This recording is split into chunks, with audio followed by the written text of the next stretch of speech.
What was I doing? The video. Angel Hernandez. You heard it here first. Well, maybe second or third. But Angel Hernandez is calling it quits after 33 years in the league. This umpiring icon has chosen to move on from the game.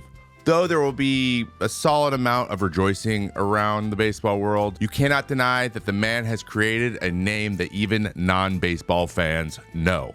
Infamous for his mistakes that he always seemed to make right at the worst times for both teams, this man has added a spice to our nation's pastime, for better or for worse. Unfortunately, in this age of social media and opinions coming from every direction, criticism of Angel's performance over the last few months seems to only be getting louder. Now, I don't know how much this had to do with the decision to step away. I could guess, but in reality, I just will never know. It does raise some interesting questions, though. How bad was Angel really? And is umpiring today actually as bad as we think it is? It's baseball, baseball, baseball, baseball, baseball time. Don't forget to subscribe to the channel, the newsletter, my podcast, and watch my live show. All of those links are down in the description below. Also, get those commenting fingers ready because we have a baked good at the end of this video. The fact is, being an umpire is hard as hell. The travel sucks, the games are long, and there's hundreds of them. Sometimes it's so hot you can't even see, or so cold and rainy that the only thing you want to do is get the game over with so you can go home, get in some jammies, and have some hot cocoa next to a nice fire. Not to mention, you're actually trying to see if a 100-mile-an-hour baseball is going over a little white plate, or you're trying to determine if two separate objects are reaching their destinations at the exact same time, or if one got there first. Sometimes there's just misunderstandings. What do you want me to do at this point? You want me to run you? He says, no, I don't want to get run for this shit. And he says, okay, you got it. You're out of here. We can't go a day without dozens of clips of missed calls on Twitter raging about how we need the automated strike zone, or we need to have, a Roomba out there making all the calls. You got to be shaving me. So have they always been this bad, or is this just the worst it's ever been? If we want to know if umpiring has actually got any better over the years, we're going to need to touch on a little bit of history. And for the sake of simplicity, we're going to start in 1979, the last time the umpires union had a strike. The settlement from this strike actually improved umpires' lives in a lot of different ways. The biggest thing was the return to a merit-based system in order to get playoff games. You'll have to perform really well during the season in order to get those jobs, which is even more pay. And that adds a little bit more built-in incentive to do your job well. It makes a lot of sense. Also, the 80s saw an increase in more televised games. And so basically, we just have more video, and YouTube videos are hard to make without video. As you can imagine, records weren't kept as religiously when umpires look like this. There are many people in the game that talk about the 80s through the 2000s as the golden age of Major League Baseball, but was the umpiring better? During those times, there actually wasn't a formal grading system, but there were frequent hearings and suspensions for situations that called for them. Yes, you heard that correctly. Umpires aren't actually immune. There are certain levers that can be pulled as recourse when there is a problem. And sometimes they even get in trouble. In 1983, Cowboy Joe West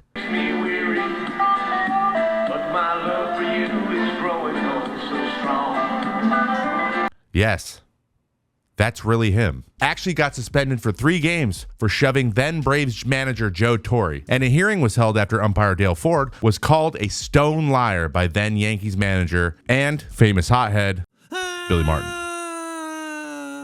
Back then, most believed that new, younger umpires were just better than the older umpires, and umpiring overall was getting better as time went on. Even now, most players from that era admit that umpires are better now, but it's not necessarily because they're more skilled. In a 2023 article in the Washington Post, current Washington Nationals manager Dave Martinez says, I played in the 80s, 90s, and 2000s. The umpires, they didn't really bother me. It's part of it. Hey, they're not perfect. Neither is anybody else. And those things happen. It's just when it happens. Now pay attention to that last part about when these calls are being made. It's going to be more relevant later in the video. Basically, the information you had to go on was what you saw, and umpire grading wasn't really available, and players were just more willing to accept judgments as part of the game. Now, however, we know whether or not every single call made is correct immediately. Survey says. So let's do our own grading. And we're going to use one of the most famous pitching performances I can think of from that era. Greg Maddox's 78-pitch complete game on July 22nd, 1997. The outing starts normally just like any other. Maybe a missed call for the first pitch. Pitch 4, a little bit off the plate, call the ball correctly. But then things shift and not in the favor of the Cubs. Okay.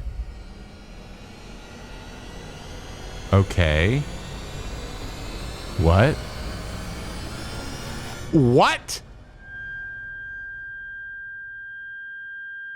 That's physically not hittable. I think Greg did this better than anybody in history, expanding the strike zone.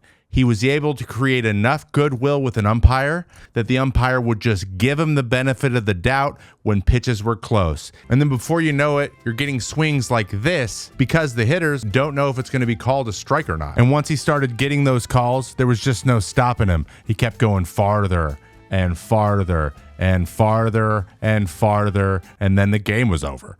Greg Maddux is a generational pitcher. He's one of a kind. He played the game. Him getting these calls isn't his fault. It's this guy's fault. And we're not here to judge Greg on how he's pitching because he was much better than me and most other pitchers. But I will grade this guy. You, sir, get a D. Because without your help, this game wouldn't have been possible. Now, it would be dishonest if we just made all of these conclusions from one outing. So let's just check out another one from around the same time. I've got another game from Hernandez from the archives. Let's check that one out. Yes, he can. Called strike. Strike through the 3-2 pitch. Got him. Yeah, never mind. We'll give them all a D.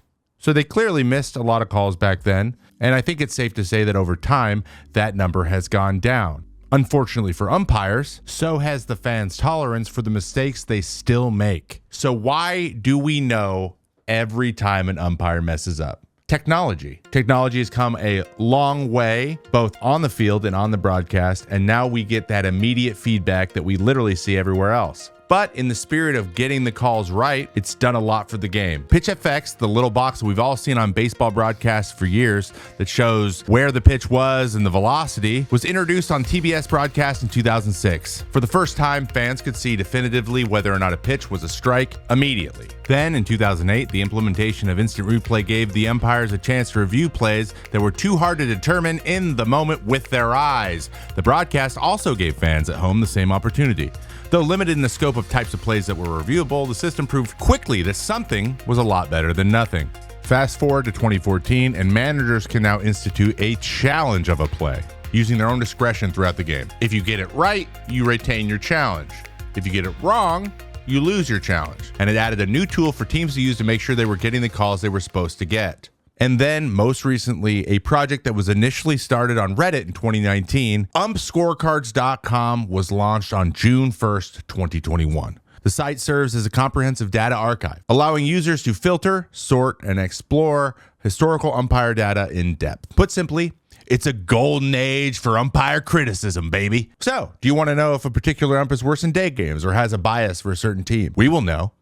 It's on the site. Just like most things in life these days, if it happens, someone's gonna see it. You gotta be shaving me. So we've established it's become easier and easier to know whether a call was made correctly or not. But there is one element of being an umpire that we have not discussed: being a human being.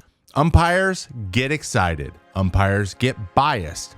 Umpires get caught up in the moment. They do all of the same things that fans do, that players do, that coaches do. We're all feeling those same external forces. There's a reason that in spring training, when umpires are struggling, we have the saying, it's spring training for them too. Honestly, some of the biggest mess ups in the history of umpiring was because the moment got so big that they just it up. Remember when Dave Martinez mentioned that it's not about the number of calls, but just when they're happening? Those were the moments he was referring to. I feel like this is a sentiment that a lot of people share, especially the fans. I think more people are open to, just going with the calls or having some missed calls earlier in games. But when the calls seem like they are deciding the outcome, especially when they're wrong at the end of the game, that's when people get frustrated. We've got Joe Nathan's last pitch of his 300 save, which was nowhere close to the zone. And then we got the infamous Jim Joyce getting the 28th out in a perfect game for Armando Galarraga wrong. It is unfortunate, and these things happen, but these moments are things we remember and are talking about right now. That might be the point. Well, maybe not the Galarraga one. I think replay would have really helped right there. It is important to point out, though, that Jim Joyce did take responsibility for getting that call wrong and apologized to Armando directly, which I think is commendable, but it's also a great example, umpires being human as well. Umpires messing up is one of the reasons this game's so beautiful. It's up there with hot dogs, ice cream in a helmet, Yankees fans throwing chicken tenders at you in the bullpen. It's what makes baseball great. And just remember, you can't have a hero without having a villain. Like, seriously, this is what you're gonna go with? 8 years of my life and this is how it ends? I just... Sorry, guys. It's just a little too soon. Anywho, speaking of villains, back to Angel. Egregious calls and player criticism aside, He's absolutely terrible. I started this video to find out if Angel was actually the worst. Let's just check umpire scorecards and get our answer. I started by quickly deleting my last search in order to get to the website where it could give me all the information that I needed, umpire scorecards. I then immersed myself into the research, evidently only using a third of the keys on the keyboard. The mental strain almost broke me, but before I knew it, I found what I was looking for, and I could not believe what I was seeing. The worst umpire in the major leagues is C.B. Buckner. Not to be outshined, CB has been in dead last in accuracy for the last 2 years, and second to last in accuracy above expected. And was I surprised? No. Angel wasn't too far behind CB, as he was the third worst in accuracy, and he's actually worse in accuracy above expected, and general consistency, and favor. He's not great in leverage either. So yeah, maybe Angel wasn't the best umpire, but was he the worst? Not technically. Honestly, I have no ill will for him, for Joe West, for any umpire. They're just people out here trying to do their job and do it to their best ability most of the time. And not every call Angel made was terrible. Sometimes I thought he did a pretty good job. Back coming from Mayday Anderson. And it's on the outside corner, and Anderson protests. And you can understand why. Congratulations. You made it to the end of the video. Don't forget to like and subscribe so you never miss a video in the future and other people can find these videos. Seriously, liking the video and commenting below is the best way for me to get into the algorithm. You know, the algorithm that is in full control of all of our lives. That one. And if you made it this far in the video, go down in the comments right now. I'll wait. And type raspberry crinkle. That is our baked good of the day. Make sure that you check out my live show. That is every Monday morning at 8 a.m. Pacific time, right here on this channel. My newsletter, the Mayday Report, and also the Mayday Pod. Anywhere you listen to podcasts, we do deep dives on a bunch of different subjects, and I think you'll enjoy it if you enjoy this type of stuff. But without further ado, I'm gonna get out of here because I'm hungry, and this video took forever to make. Remember to drink water, enjoy baseball, and I'll see you next time. I'm leaving that in. Night-night.